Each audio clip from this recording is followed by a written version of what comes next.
Talk us through that. Obviously, must have got a bit of momentum early, did you, and sort of carried it through? Talk us through the give us the highlights. It was a little rough early, to be honest. I was one over through the first couple, and then bounced back with a nice birdie on 12, which was my third, and then I actually hit it in the water off the tee on 13. Dropped it 100 metres off the tee and still made par, and then after that it kind of got the round going a little bit. Is that what you find around here, that once you sort of pick up a couple and you get the reads and the speed right, that you can pour a few in? I think so. The greens can be a little tricky to read out here. I've played out here a bunch, so I have a pretty good feeling on them, and then it just comes back to confidence. Once you start seeing a few going in, you just sit back and let it happen a little bit more. But when you're missing a few putts, it's very easy to keep missing them or just get a little bit negative with the putter. So once they started going in, it was pretty easy. Tell us how your headspace is going to the weekend this weekend compared to 6 months ago, when I guess things were a bit tough through Japan there. Yeah, I think I don't want to say I'm a different person, because I think I've just developed, and I don't want to ever shy away from how I struggled earlier this year. I think that is part of why I am who I am, and I just think going through that has made me a lot tougher at the moment mentally, and any opportunity you get like this, you just enjoy it and have a little bit of fun. And obviously getting married on Sunday, it's kind of just, to be honest, this week was a little bit of a holiday for me, and I plan to keep it that way, just keep having a bit of fun with it over the weekend. Well, I think that's how Cam treats it, and it seems to work pretty well for him, so maybe that's the secret to playing well around Royal Pines. Yeah, it might be. If I could get 8 tips off him, that'd be great. How did you bring yourself out of, I guess, that difficult period? How did you sort of turn it around late in the year?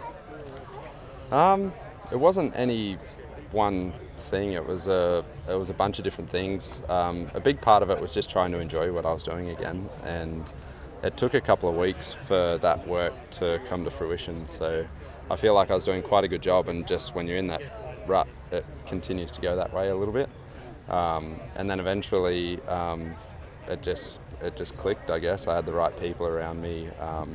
I had a good caddy on the bag, kept chatting to my coach, and then obviously the lead up to the wedding, the last month or so, just getting a bit excited, I think helped as well. What are you guys doing sort of as your pseudo honeymoon, like away from the golf course? Are you getting out to dinner and things like that? Or? A little bit this week, yeah. To be honest, we're both pretty tired, so we said this morning, can we just sit back and have some room service tonight? So I think that might be the plan. Just relax the next few days. Anthony, wedding ring, do you wear it under your glove or not? Yeah, it's going all right. I think if a good finish this week, I might have to keep it on there every time I play. Yeah. Does it feel different? To be honest, I thought it would, but I went to the range and hit a few on Tuesday, and I forgot I had it on after 3 or 4 shots, so it's been fine. Mm-hmm. What did you do on the 15th, mate, for that to set up the eagle? I hit driver, and then I hit a strong draw 6-iron into 35 feet, pin eye right, and then hold the putt. 35 feet, that's nice. Yeah. Was that the best of your holes, would you have said, like individually looking at when? No, the biggest hole today was easily the 13th. I hit it in the water off the tee, and I was about 100. I dropped it maybe 150 metres off the tee, and hit 2-iron from 245 into about 25 feet and hold that for par. So where's the drop? Feet, wow. Where's the drop when you hit in the water on 13?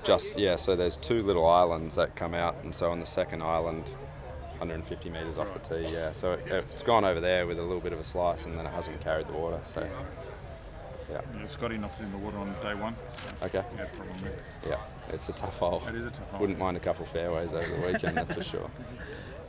That's good. A couple of players have said just their experience playing around here a lot is quite helpful. Do you feel that yourself? That I think so. Gives you a little bit of something extra. We play out here a little bit whenever we can, and also we practice on greens that are similar and courses that are similar. So I think it does have an advantage. People coming from, even to be honest, coming from Japan to here, it's a completely different style of golf, but it's what I've grown up on, so I feel pretty comfortable. But a lot of the guys who might come from further south and play on different grasses and not so much the resort style course, it definitely takes a little bit of time to get used to. Is there any competition amongst the Sanctuary Cove Mafia this week? Is it sort of? What is about 6 or 7 of you out here? Yeah, look, I think there's always a pretty friendly camaraderie, and we all practice together and have little chipping comps or putting comps or play a couple, matches out at Sanctuary Cove. So we're always keeping an eye on what we're doing, but we all want each other to do well as well. If generally, if everybody's playing pretty well, it eggs the other person on to keep trying to do well too. So who's out there? You got Brad Kennedy. We got Brad Kennedy, Corey Crawford, Cade McBride, Dylan Perry, Sam Price. We'll get in trouble if I forget anyone now. I've named most of them. Yeah, fair few. We got a bunch out there. Yeah, we got a bunch out there. But Brad and Dylan both play up in Japan, so it's good to have them back there as well.